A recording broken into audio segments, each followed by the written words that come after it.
안녕하십니까? 오늘은 우리 시니어 세대가 가장 많이 찾는 해외 여행지 중 한 곳을 함께 여행해 보겠습니다.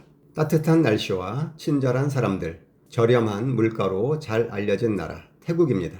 특히 수도 방콕은 문화와 역사, 그리고 현대적인 즐거움이 함께 어우러진 곳이죠. 오늘은 태국의 기본 정보부터 이 땅의 깊은 역사와 정신적 기둥들까지 시니어 여행자의 눈높이에 맞춰 알차게 알아보겠습니다. 태국은 동남아시아의 중심부에 자리 잡고 있으며 주변국으로는 북서쪽으로 미얀마가 있고 북동쪽으로 라오스와 접해 있으며 동남쪽으로는 캄보디아 그리고 남쪽으로는 타이만이 있습니다. 남서쪽으로는 안다만해가 있으며 남쪽으로 길게 뻗어 있는 반도의 아래 부분에서는 말레이시아와 국경을 접하고 있습니다. 수도는 활기 넘치는 방콕입니다. 예전에는 시암이라고 불렸던 태국은 아시아에서 유일하게 외세의 식민지 경험이 없는 나라로도 유명합니다. 이는 태국 국명인 타이가 태국어로 자유를 의미한다는 사실에서도 강한 자부심으로 느껴집니다. 인구는 약 7천만 명이며 국민의 95% 이상이 불교를 믿고 있는 불교 국가입니다. 대부분의 아시아 국가들이 종교 기반의 불교이지만 특히나 태국은 가히 불교 국가라고 할 수 있습니다. 이 깊은 신앙심 덕분에 태국을 여행하시면 어디서든 불교 사원과 불상을 만나실 수도 있습니다. 화폐는 바트라는 통화 단위를 사용하고 있으며 날씨는 1년 내내 덥고 습한 편이라 11월부터 그 다음에 2월 또는 3월 사이의 건기가 시니어 여행자들에게 가장 쾌적한 여행 시즌이라고 할 수 있습니다. 우리 시니어 세대가 태국을 가장 선호하시는 이유는 크게 세 가지로 나눠볼 수 있겠습니다. 첫 번째는 이동 시간에 대한 부담이 그리 크지 않다는 것입니다. 인천에서 방콕까지 직항 비행기로 약 5시간 반 정도 걸리는데요. 이 시간은 해외여행에서는 비교적 짧은 비행 시간이라고 할 수 있겠습니다. 개인차가 있을 수 있어서 이 시간을 길게 느끼시는 분들도 있을 수 있겠지만 해외여행에서 중국이라든가 또는 일본, 대만 등 이렇게 가까운 나라를 제외하면 비교적 짧은 시간이라고 볼 수 있겠습니다. 그리고 시차는 2시간밖에 차이가 나지 않기 때문에 여행 후 돌아오셔서 겪으실 시차 적응에 대한 부담이 거의 없습니다. 둘째는 풍부한 볼거리와 즐길거리, 그리고 먹거리가 넘쳐난다는 것입니다. 방콕은 왕궁과 사원 같은 웅장한 역사 유적뿐만 아니라 다양한 쇼핑과 문화 체험의 기회를 제공합니다. 또한 파타야나 차암, 후아인, 푸켓 등 바다를 끼고 있는 지역에서는 해수욕과 해변 휴식 등을 즐기며 편안한 휴식도 가능합니다. 또한 고급스러운 골프장부터 저렴하고 대중적인 골프장까지 골프 투어를 하기에도 최적의 조건을 가지고 있는 지역이죠. 전반적인 현지의 생활 수준은 낮은 편이라고 볼 수 있지만 관광객을 위한 편의 시설은 아주 잘 갖춰져 있는 지역으로 평가받고 있습니다. 특히 길거리 음식부터 미슐랭급 레스토랑까지 미식이 발달되어 있어 팟타이나 카우팟, 숫기와 망고 스티키 라이스 같은 익숙한 음식을 포함해 새로운 맛의 즐거움을 끊임없이 발견하실 수도 있습니다. 볼거리, 할거리, 먹거리가 집중되어 있어 여정의 풍요로움을 더해줍니다. 셋째는 물가가 저렴하다는 점입니다. 음식과 마사지, 그리고 교통비까지 한국의 약 절반 수준이라고 볼 수 있는데요. 체류하시는 동안 경제적인 부담 없이 편안하게 즐기실 수 있습니다. 이러한 실용적인 장점들 덕분에 태국은 편안한 이동, 자유시간, 자연 속 힐링을 추구하는 우리 액티브 시니어 세대에게 가장 매력적인 여행지라고 할 수 있습니다. 다음은 태국 여행의 깊이를 더해줄 태국의 3가지 정신적 기둥에 대해서 살펴보겠습니다. 즉, 태국의 국기와 흰 코끼리, 그리고 왓포 사원에 담긴 지혜를 심층적으로 알아보려고 하는데요. 태국의 국기는 통뜨라이롱이라고 불리는 삼색기입니다. 이는 단순한 색깔의 조합이 아니고요. 이 깃발의 붉은색은 국민을 상징하며 흰색은 불교를, 그리고 푸른색은 왕실을 상징하는 태국 정체성의 3가지 핵심 가치를 담고 있습니다. 그런데 이 국기는 일련의 큰 사건을 겪으며 현재의 모습을 갖추게 되었습니다. 과거 1820년 라마 2세 시대의 시암 국기에는 신성한 흰 코끼리가 그려져 있었습니다. 이 코끼리는 힌두교의 인드라 신이 타고 다니는 비범한 코끼리, 아이라바타를 상징했으며 왕실 권위의 상징이었습니다.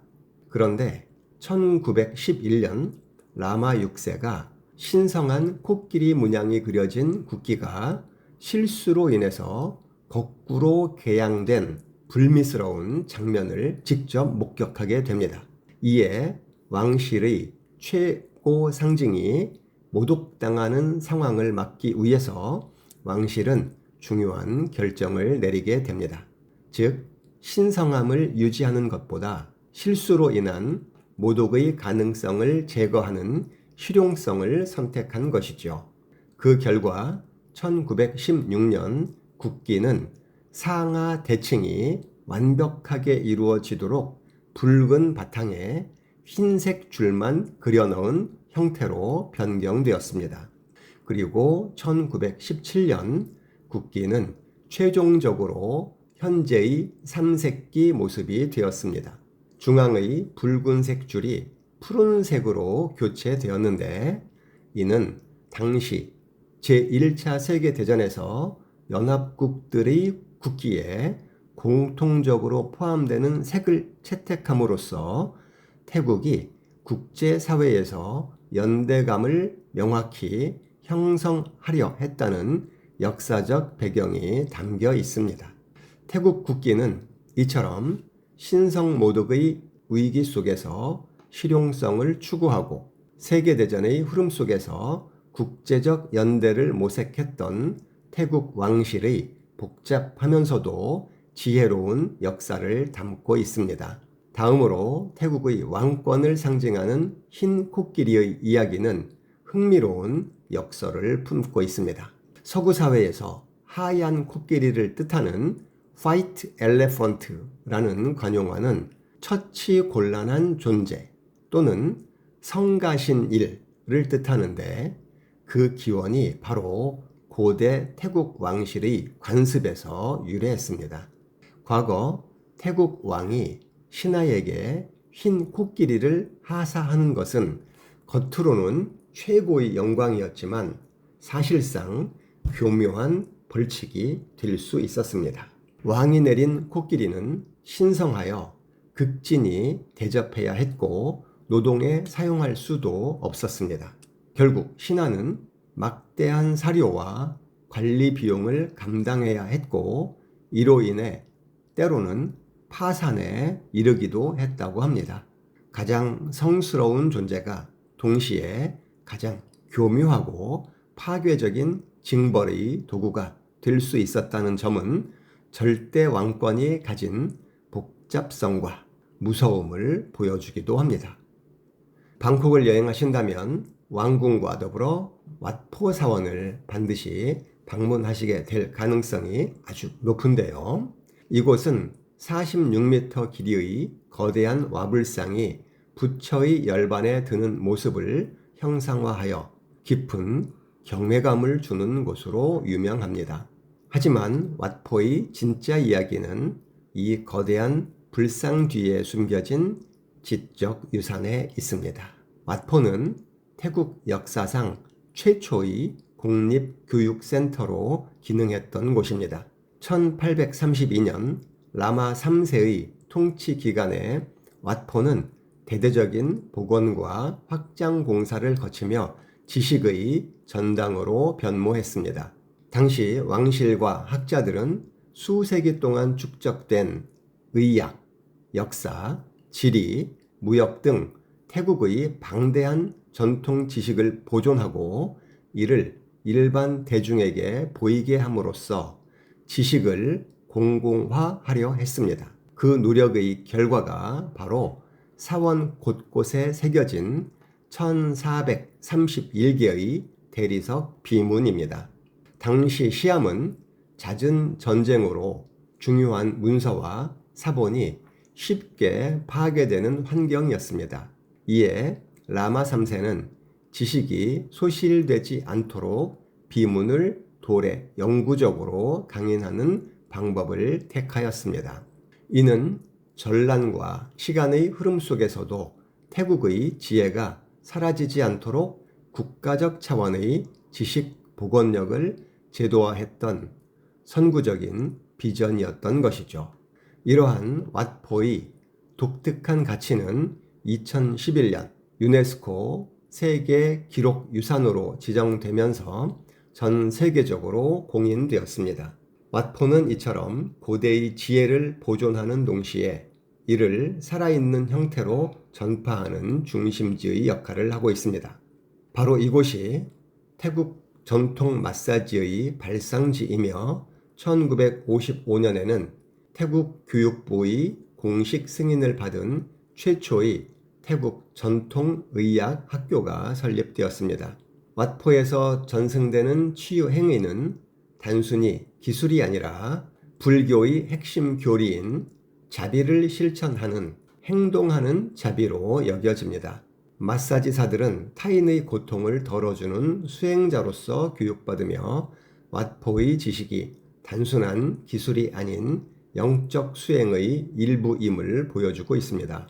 다음으로는 여행에 꼭 필요한 실용적인 팁을 몇 가지 더 알아보겠습니다. 방콕을 여행하신다면 왕궁과 에메랄드 사원을 방문하게 될 것입니다.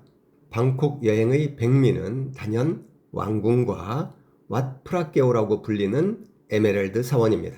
이곳은 단순한 관광지를 넘어 짜크리 왕조 역사의 숨결이 살아 숨쉬는 박물관과 같습니다. 왕궁은 태국의 웅장함을 상징하는 건축적 걸작입니다.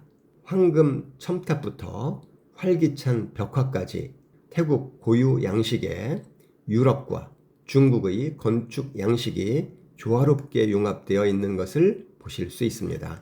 왕궁 안에 자리한 에메랄드 사원은 태국 불교에서 가장 신성하게 모셔지는 에메랄드 불상의 보금자리입니다. 이 불상은 태국의 왕실과 국가를 수호하는 상징으로 여겨집니다. 이 작은 불상 하나의 역사는 무려 2000년에 걸쳐 인도, 스리랑카, 캄보디아를 거쳐 태국 북부의 치앙라이, 람팡, 치앙마이까지 쉼없이 이동한 장대한 여정의 기록입니다. 최종적으로 이 신성한 불상은 1779년 방콕이 수도가 되었을 때 국왕이 사원을 지어 봉안하면서 현재의 자리에 좌정하게 되었습니다. 에메랄드 불상은 태국 국민들을 하나로 묶어주는 정체성의 기반이자 영적 수호신의 역할을 하기도 합니다. 왕궁 주변은 규모가 크고 볼거리가 많아 걷는 시간이 상당히 길 수 있습니다. 무더운 날씨를 대비하여 편한 신발을 신으시고 모자와 물을 반드시 챙기시길 추천드립니다. 또한 이곳은 성스러운 공간이므로 복장은 단정하게 갖춰 입고 입장하시는 것이 좋습니다. 노출이 심한 정도의 옷은 약간 제재를 한다는 것을 참고하시면 좋겠습니다. 또한 차오프라야강 건너편의 왓 아룬이라 불리는 새벽사원은 해질녘 붉은 노을을 배경으로 탑이 반짝이는 모습이 장관입니다. 배를 타고 건너가 보시기를 추천드립니다. 저녁에는 강변의 아시아틱 리버프론트에서 야경을 즐기며 식사와 쇼핑을 편안하게 즐겨보시기 바랍니다. 특별한 경험으로는 짜오프라야강 유람선을 경험해 보시기를 추천드립니다. 저녁 시간에 유람선을 타고 전통 음식, 뷔페를 즐기시며 강변에 늘어선 사원과 건물들이 조명에 반짝이는 야경을 감상하시는 경험은 잊지 못할 추억을 선사하게 될 것입니다. 또한 방콕의 활력을 느끼시려면 짜뚜짝 주말시장을 추천드립니다. 없는 것이 없을 정도로 거대한 시장이지만 시니어분들은 너무 넓은 시장을 다 돌아다니시기보다는 마음에 드는 구역만 정해서 한두 시간 정도 천천히 둘러보시는 것을 권장합니다. 태국 음식은 향신료가 강할 수 있습니다. 태국식 볶음 쌀국수인 팟타이나 태국식 볶음밥, 카오팟과 같이 한국인 입맛에 비교적 잘 맞는 메뉴를 선택하시되 혹시 모를 속 불편을 대비하여 소화제나 또는 지사제를 챙기시는 것도 좋겠습니다. 그리고 여행을 하실 때는 여행자 보험을 꼭 가입하시고 평소 드시는 약이 있다면 충분히 준비해 가시기를 바랍니다. 다음은 태국의 대표적인 축제에 대해서 한번 알아보도록 하겠습니다. 태국 여행은 축제와 함께 할 때 더욱 특별해질 수 있다, 이렇게 볼 수 있는데요. 대표적으로 두 가지 축제가 있습니다. 먼저 송크란 축제입니다. 매년 4월 태국의 전통 설날을 기념하는 행사로 가족이 모여 어른께 존경을 표하고 사원에서는 불상에 물을 끼얹으며 안녕과 축복을 기원합니다. 물로 지난해의 불운을 씻어내고 새로운 축복을 맞이한다는 의미가 있죠. 그런데 이 축제가 요즘은 세계적인 물축제로 발전했습니다. 그래서 축제 기간이 되면 거리는 물총과 물바가지를 든 사람들로 가득합니다. 우리 시니어 여행자들은 직접 뛰어들기보다는 구경을 하거나 또는 사원의식에 참여해도 충분히 즐거움을 느끼실 수 있다고 생각됩니다. 다음은 러이크로통 축제입니다. 매년 11월 보름달 밤 태국인들은 물의 여신인 프라메 콩카에게 감사와 용서를 빌며 연꽃 모양의 작은 배, 끄라통을 강물에 띄웁니다. 촛불과 향이 물 위를 따라 흘러가며 장관을 이루는데 이는 소원뿐 아니라 나쁜 운과 분노를 흘려보낸다는 상징적 의미도 있습니다. 하늘의 등불과 강물 위 불빛은 시니어 세대에게 낭만과 추억을 떠올리게 하는 특별한 경험이 될 수 있습니다. 여행 시기를 맞춘다면 여러분의 태국 여행은 한층 더 풍성해질 것으로 보입니다. 처음 태국을 방문하시는 시니어 분들에게는 패키지 여행을 추천드립니다. 이동과 숙소, 일정이 모두 짜여 있고 언어 부담이 없으며 안전하게 여행할 수 있다는 장점이 있죠. 만약 태국 여행 경험이 있으시다면 다음 재방문 시에는 자유여행으로 원하는 대로 세밀하게 즐겨보시는 것이 가장 현명한 방법이라 생각됩니다.